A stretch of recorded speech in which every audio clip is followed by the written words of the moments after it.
안녕하세요. 바이블TV입니다. 오늘부터는 신구약 중간사에 대한 우리가 잘 몰랐던 이야기들을 몇 번에 걸쳐 얘기해보고자 합니다. 여러분이 잘 알고 있듯이 구약의 마지막 선지자인 말라기부터 예수님이 오실 때까지 400년의 시간이 걸렸는데, 이 기간을 신학자들은 구약과 신약의 중간에 있는 시대라고 해서 신구약 중간기라고 부릅니다. 많은 사람들이 이때가 하나님께서 이스라엘 민족에게 침묵하셨던 암흑의 시대라고 말하지만, 사실 하나님께서는 이 신구약 중간기를 통해 복음이 유대를 넘어서 전 세계로 선포될 수 있는 준비 작업을 하신 중요한 기간이었습니다. 게다가 이 시기에 우리가 나쁜 사람들의 대명사로 알고 있는 바리새인들과 사두개인들, 그리고 열심당원들도 등장하게 되었습니다. 바리새인들과 사두개인, 그리고 열심당원에 대한 이야기는 다음 에피소드에서 더 자세히 알아보도록 하겠습니다. 신구약 중간기가 언뜻 보면 이스라엘 백성들이 외부 침략으로 인해 고통을 당하고 간신히 버티다가 나라가 멸망당하고 외부 침략 세력에 의해 문화가 갈기갈기 찢긴 것으로만 보기 쉽지만, 갈라디아서 4장 4절 말씀에 기록된 것처럼 온 세상을 구원하기 위해서는 하나님께서 계획하신 때가 차는 것이 반드시 필요했습니다. 갈라디아서 4장 4절에서 5절 말씀입니다. 때가 참에 하나님이 그 아들을 보내사 여자에게서 나게 하시고 율법 아래에 나게 하신 것은 율법 아래에 있는 자들을 속량하시고 우리로 아들의 명분을 얻게 하려 하심이라. 창세기 12장 3절 말씀을 보면 하나님께서 아브라함을 부르실 때 땅의 모든 족속이 너로 말미암아 복을 얻을 것이라고 말씀하셨습니다.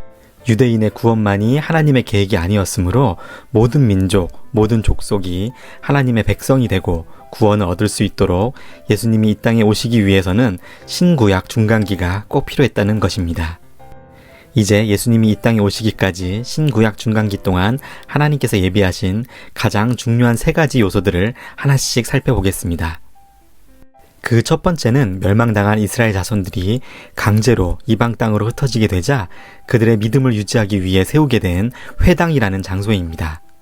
우리가 잘 알고 있듯이 BC 722년 북이스라엘은 아시리아에 의해 멸망했고, 남쪽의 유다도 BC 586년 바벨론에 의해 멸망하게 되었습니다.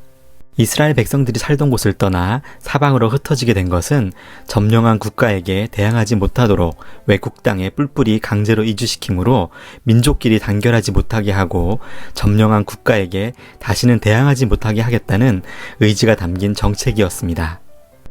언뜻 보면 점령군의 계획대로 된 것 같았지만 하나님께서는 다른 계획이 있으셨습니다. 대부분의 이스라엘 백성들은 흩어진 장소에서도 예배를 드릴 수 있는 회당을 세웠던 것입니다. 독립된 회당은 성인 남자 10명 이상이 있으면 세울 수 있었는데, 이 회당에서 안식일에는 예배를 드리고 평일에는 성경을 배울 수 있었다고 합니다.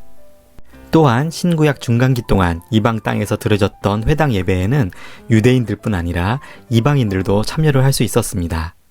따라서 하나님의 백성이 되는 것에 관심이 있는 누구나 예배를 드리며 말씀을 들을 수 있는 기회가 생기게 되었던 것입니다. 또한 여행 중인 랍비가 그 마을 회당 예배에 참석하게 되면 회당장은 그 랍비가 말씀을 전할 수 있는 기회를 주었다고 합니다.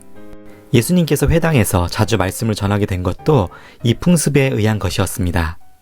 신구약 중간기를 거치면서 더욱더 성전 중심의 예배가 회당 중심의 예배가 됨으로써 더 많은 이스라엘 사람들과 이방인들이 하나님의 말씀을 들을 수 있게 된 계기가 되었던 것입니다.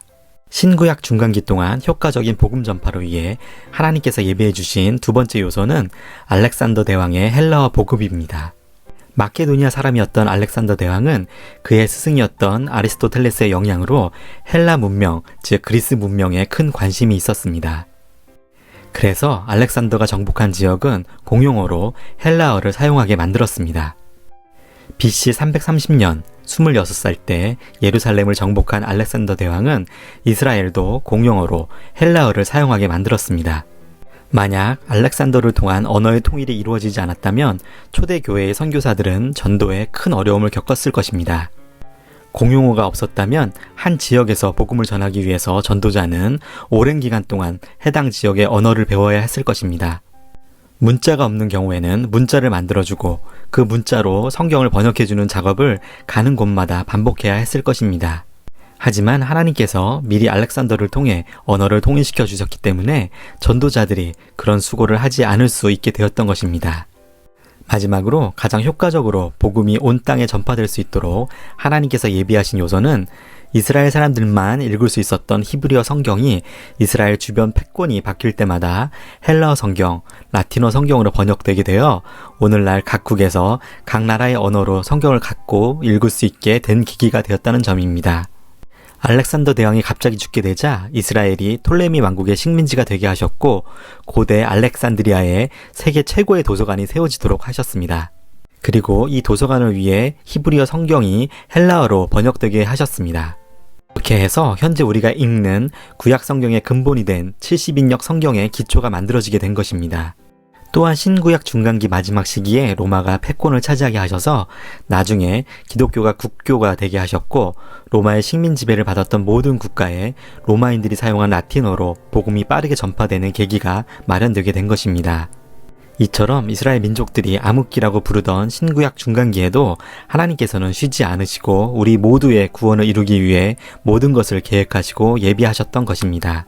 은 딱딱할 수 있는 주제지만 다음 에피소드에서 언급하게 될 바리새인들과 사두개인 그리고 열심당원을 이해하기 위해 꼭 필요했던 신구약 중간기의 의의를 간략하게 요약해 보았습니다. 오늘도 영상 끝까지 시청해 주셔서 감사드립니다.